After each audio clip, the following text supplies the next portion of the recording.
मुख्यमंत्री पंचायत राज समृद्ध अभियान हे एक असा कार्यक्रम आहे, अशी संकल्पना आहे आमचे माननीय मुख्यमंत्री महोदयांची, की ज्याच्याने आमचं गाव बरेचशा दृष्टिकोनातून समृद्ध होईल.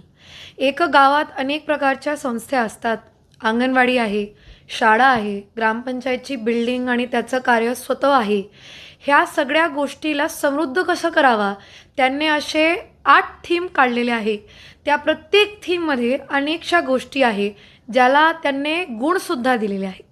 आणि स्पर्धा अशी निर्माण केली त्यांनी, की या योजनेअंतर्गत 1902 पुरस्कारचं अनाउन्समेंट केलं आणि म्हटलं, की जर तुम्ही तुमच्या गावाची जे काय खर्च आहे, 15 वित्तावतला असू शकतो, DPDCतला असू शकतो किंवा कुठली लोकसहभागातून सुद्धा जरी तुम्ही काम केले असेल, पण ह्याप्रमाणे जर तुम्ही केले, तर एक किमान स्वरूपाने आपण गावांना समृद्ध असा घोषित करू शकतो.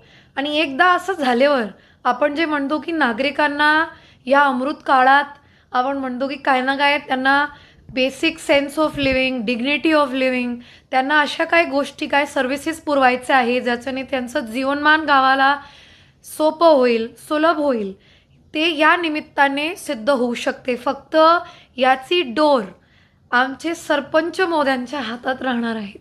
तर त्यांना जर ह्या स्पर्धेत जिंकायचं आहे, एक पुरस्कार 1 कोटीतला 50 लाखाचं त्यांच्या गावात आणायचं आहे.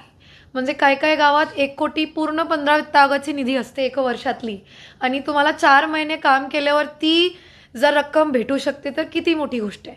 तर माझी विनंती आहे सगळ्या सरपंचांना, की तुमच्याकडे ती मॅन्युअली आहे, काहींची ट्रेनिंगही झालेली आहे.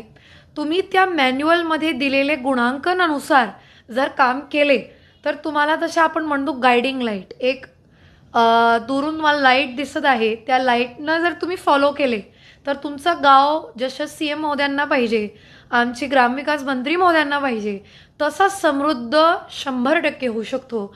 याच्यात माझं आणि जिल्हा परिषदचा पूर्णपणे सहभाग राहणार आहे. फक्त विनंती एवढी, की तुम्ही ती कमान सोडू नका.